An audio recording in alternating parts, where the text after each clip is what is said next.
Friends, मैं अभिषेक कुमार बहुत बहुत स्वागत करता हूं आपके अपने चैनल ऑनलाइन ज्ञान में। दोस्तों, आज मैं आप लोगों के लिए लाया हूं मॉडर्न हिस्ट्री के बहुत सारे सवाल। यह प्रश्न आप लोगों के हर एग्ज़ाम के लिए बहुत ही इम्पोर्टेंट है, खासकर जिन लोगों का बिहार दरोगा में मेंस है, बीएसएससी इंटर लेवल मेंस है तथा बीपीएससी के एग्ज़ाम वो देते रहते हों, तो यह उनके एग्ज़ाम के लिए बहुत ही हेल्पफुल रहेगा। तो आइए शुरू करते हैं। पहला क्वेश्चन है, लाल किला में मुगल अस्तित्व किसके पतन के साथ समाप्त हो गया?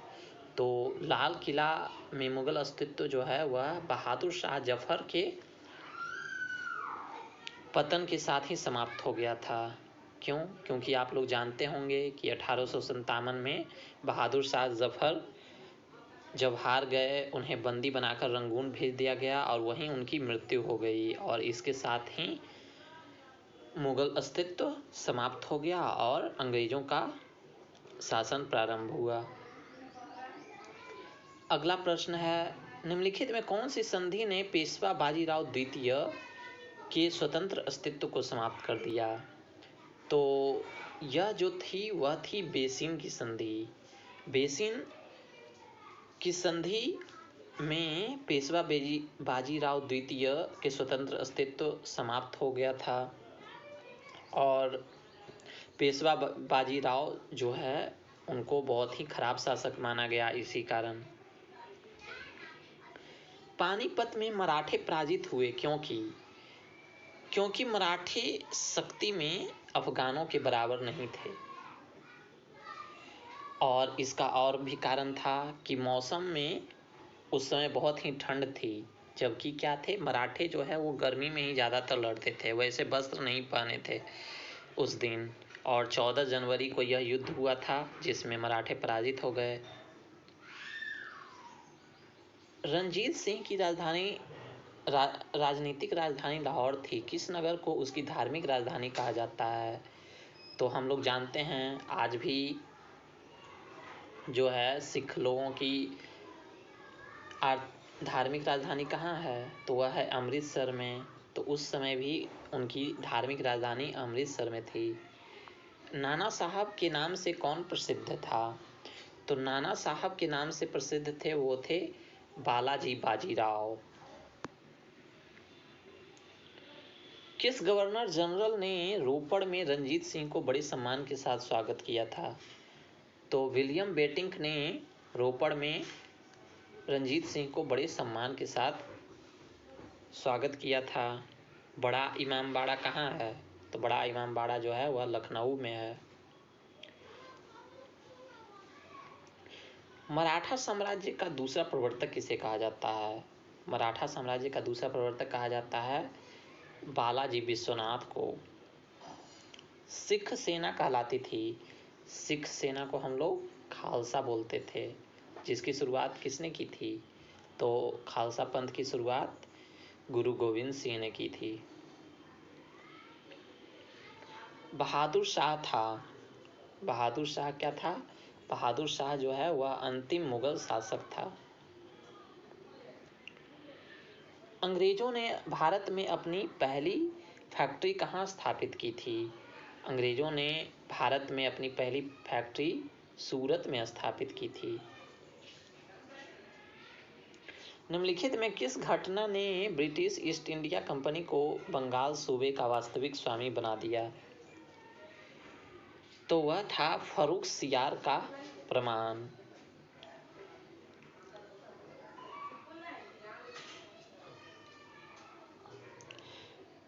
तो वह था बक्सर की लड़ाई।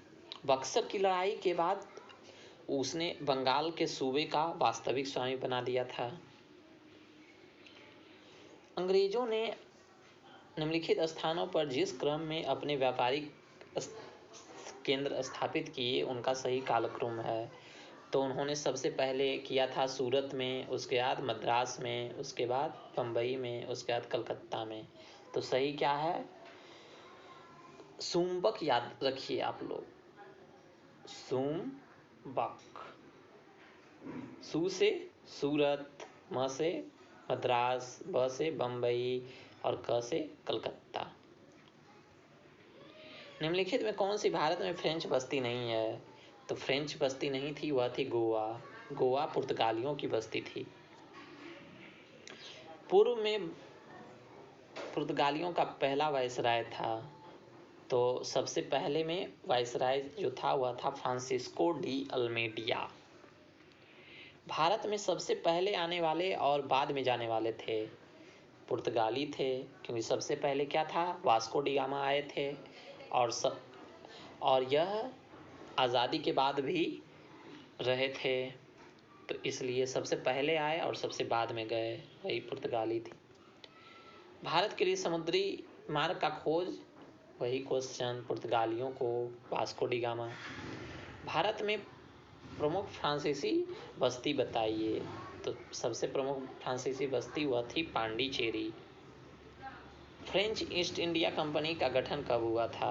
फ्रेंच ईस्ट इंडिया कंपनी का गठन जो है वह हुआ था 1664 ईस्वी में।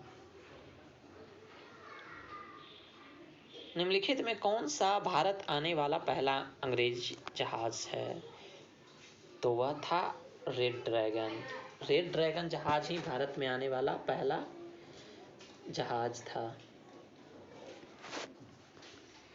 किस राजा के प्रदेश में पुर्तगालियों ने भारत भूमि पर अपना प्रथम दुर्ग का निर्माण किया?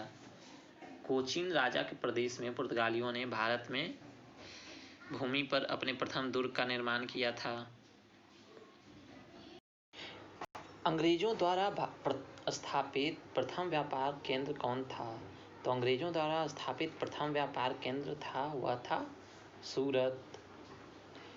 निम्नलिखित में कौन सा स्थान भारत में पुर्तगालियों का मुख्यालय था? तो भारत में पुर्तगालियों का मुख्यालय था वह था गोवा। निम्नलिखित में वह पुर्तगाली कौन था जिसने गोवा पर अधिकार कर लिया? तो वह था अल्फांसो डी अल्बुकर्क। सबसे तेज दिमाग वाला यही गवर्नर था। केप ऑफ गुड होप के रास्ते भारत तक के समुद्री रास्ते की खोज किसने की थी? वो केप ऑफ गुड होप के रास्ते भारत के समुद्री रास्ते की खोज की थी वास्को डी गामा ने। अंग्रेजों द्वारा कलकत्ता में निर्मित दुर्ग का नाम क्या है? तो अंग्रेजों द्वारा कलकत्ता में निर्मित दुर्ग है उसे हम लोग बोलते हैं फोर्ट विलियम।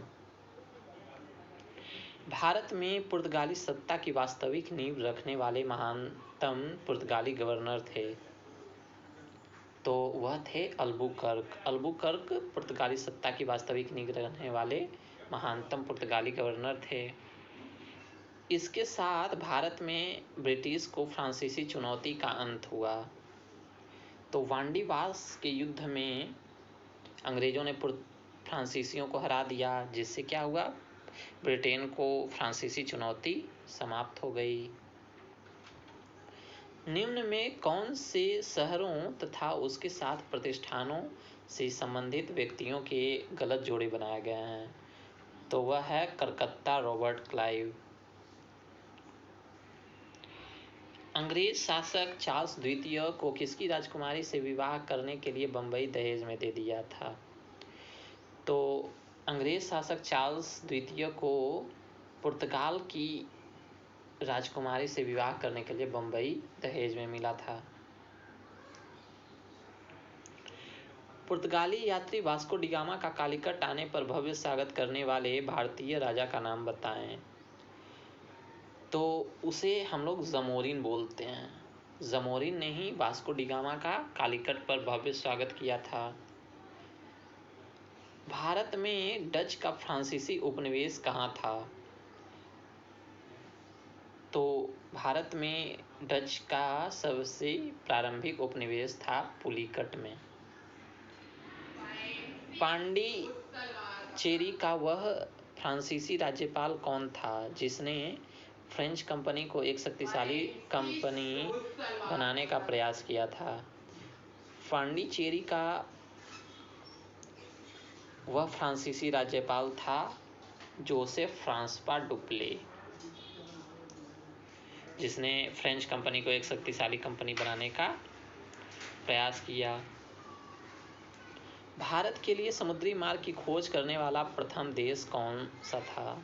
फिर वही क्वेश्चन, पुर्तगाल। कौन से पुर्तगाली नेता ने ब्लू वाटर पॉलिसी शुरू की थी? फ्रांसिस्को डी अल्मोडा वही ब्लू वाटर पॉलिसी शुरू किए थे।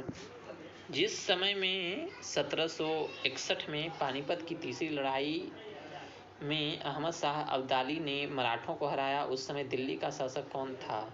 उस समय दिल्ली का शासक शाह आलम द्वितीय था, पानीपत की तृतीय लड़ाई के समय। किस संधि के तहत ब्रिटिश कंपनी को मुगल शासक शाह आलम द्वितीय से बंगाल, बिहार और उड़ीसा की दीवानी का अधिकार प्राप्त हुआ था? तो यह जो संधि हुई थी वह इलाहाबाद में हुई थी। मुर्शिद कुली खां, अली वर्दी खां और सिराजुद्दौला कहाँ के नवाब थे? तो यह जो है बंगाल के नवाब थे। वास्को डी गामा 1498 में भारत में कहाँ आया था? तो वह आया था कालीकट में। पुर्तगाली किसकी तलाश में भारत आए थे? पुर्तगाली मसाले की तलाश में भारत आए थे। बंगाल में द्वैध शासन तंत्र की शुरुआत किसने की थी? वह किया था रॉबर्ट क्लाइव ने। 1857 के विद्रोह के दौरान बहादुर शाह ने किसे साहब ए आलम बहादुर का खिताब दिया था? तो 1857 ईस्वी के विद्रोह के दौरान बहादुर शाह ने बख्त खां को बहादुर साहब आलम ए आलम बहादुर का खिताब दिया था। कौन सा खिताब था? साहब ए आलम बहादुर बख्त खां। ब्रिटिश सरकार ने भारत पर सीधे शासन कब आरंभ किया था? तो प्लासी युद्ध के बाद ब्रिटिश सरकार भारत पर सीधे शासन करना आरंभ कर दिया था। गुजरात के शासक बहादुर शाह किसके साथ हुए संघर्ष में मारा गया? तो बहादुर शाह पुर्तगाली के साथ संघर्ष में मारा गया था। भारत में आंग्ल फ्रेंच शत्रुता में निम्नलिखित में से कौन सी लड़ाई निर्णायक साबित हुई? तो वह था वांडीवास की लड़ाई, जिसमें फ्रेंच हार गए और अंग्रेज जीत गए। राज्य अपहरण नीति सबसे पहले किस भारतीय रियासत पर शुरू की गई थी? तो राज्य अपहरण नीति पर सबसे पहले उन्होंने सितारा को पढ़ा था। निम्नलिखित संधियों को कालक्रम के अनुसार रखें। तो सही कालक्रम है, सबसे पहले हुई थी सालबाई की संधि, उसके बाद हुई थी श्रीरंगपट्टनम की संधि, उसके बाद बेसिन की संधि, उसके बाद अमृतसर की संधि।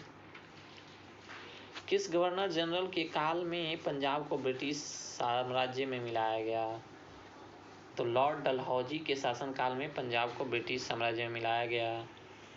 सिंध को अंग्रेजों ने कब अधिकृत किया? सिंध को अंग्रेजों ने 1843 ईस्वी में अधिकृत कर लिया था। किस गवर्नर जनरल का नाम राज्य हड़प नीति डॉक्ट्रिन ऑफ लेप्सी के साथ जुड़ा हुआ है? तो लॉर्ड डलहौजी ने ही राज्य अपहरण नीति अपनाई थी।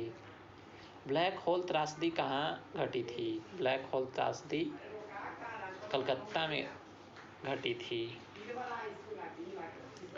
तीसरे एंग्लो मैसूर युद्ध को समाप्त करने के लिए टीपू सुल्तान ने अंग्रेजों के साथ कौन सी संधि की थी?